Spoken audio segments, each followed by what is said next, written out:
Hi, it's time for another verb of the day. Today's verb is meet. Let's take a look at some of the definitions or ways that we use this verb. The first way you might hear meet used is to mean to come into the presence or company of someone by chance or by plan.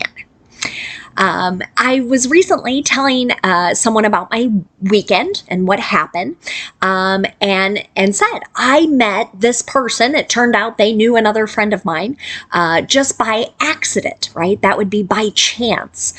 We were both at the same event at the same time. A second way you'll hear meet used is to mean to make the acquaintance of someone for the first time.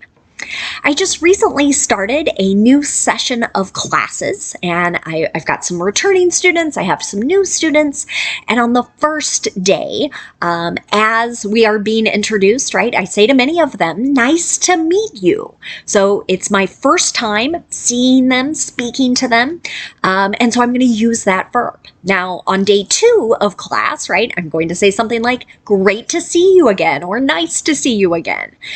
So I wouldn't use meet that second, third, etc. Time that I see them in the future. A third way you hear meet used is to mean to assemble a group for a particular purpose. So many of us hear this verb used at work.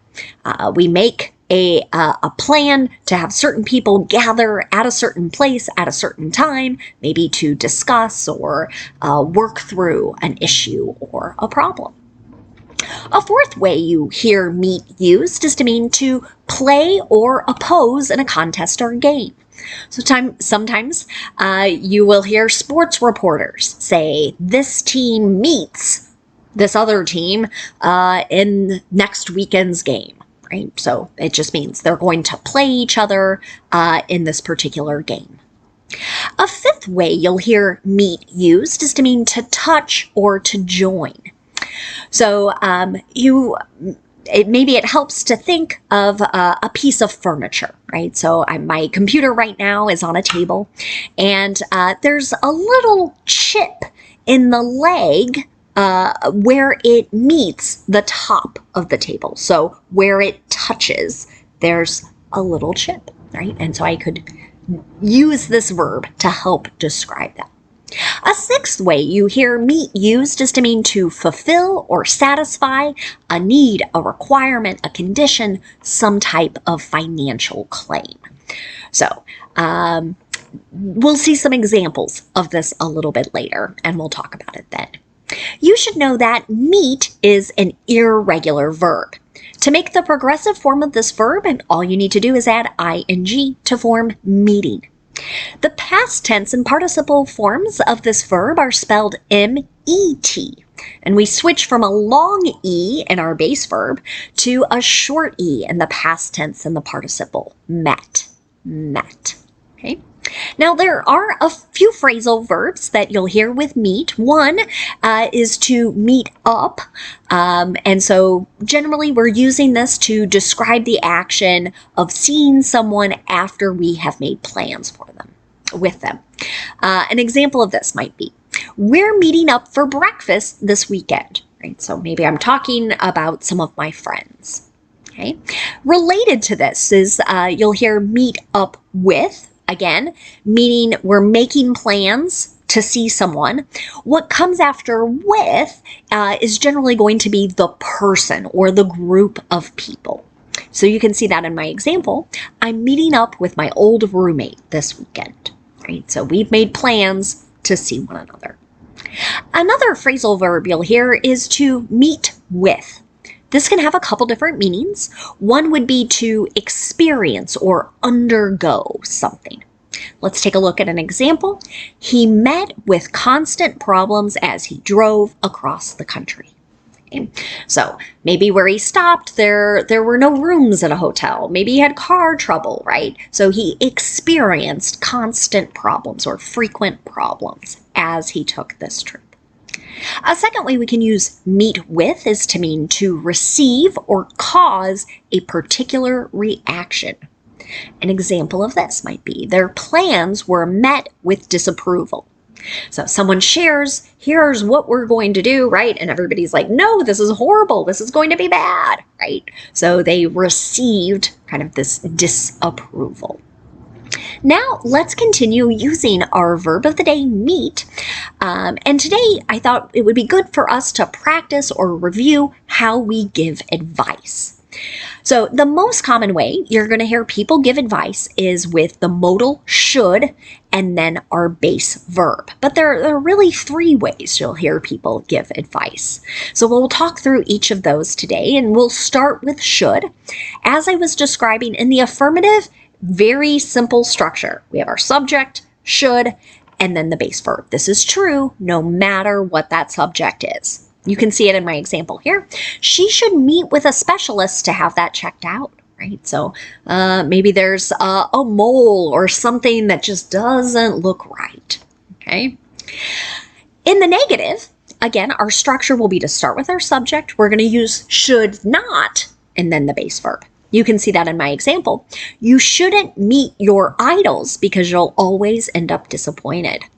I've heard this advice from other people. So kind of the idea of if there's a celebrity, a famous person that you really look up to, that sometimes it can be kind of disappointing if they don't live up to those expectations when you meet them in person. So some say it's just better not to ever have that opportunity to talk with them, see them in person. Another thing we can do is ask people for advice. We could ask a yes or no question. To do that, I start with should, then I have my subject, and then the base verb. Here's an example. Should we meet our new coworker? Right? So maybe I'm at work, I'm talking, we hear there's someone new starting, and I'm asking, maybe we should go over, say hello, introduce ourselves. A second way you hear people give advice is with ought to and then the base verb. Now, how this tends to sound in English is like oughta. I'm going to highlight it here. I made a little note because it can sound kind of funny. So we're taking ought and to and kind of blending them together. And the only way we use ought to is in the affirmative. An example of this. Cities ought to meet the residents' housing needs. Okay, so this goes back to that sixth definition of our verb. So talking about reaching a certain need. In this case, what we're saying is cities should make sure there's enough housing for all the people who live in that particular city. The third way you'll hear people give advice is with had, better, and then our base verb. We tend to use this just in the affirmative and the negative, and so the negative is going to be had, better, not, and then our base verb. But generally, when we're using this, we say this is much stronger advice. And we're telling someone they should take a particular action or they should avoid taking another action. Or there will be consequences. There's going to be something bad that happens as a result if this advice isn't followed. Let's take a look at our examples. We had better meet before the deadline to make sure everything is completed timely. Okay, so I've heard sentences like this at work with my colleagues, especially when we have maybe an important deadline to file something, to submit something. And here we're saying if we don't meet, our consequence could be that we don't have things done on time.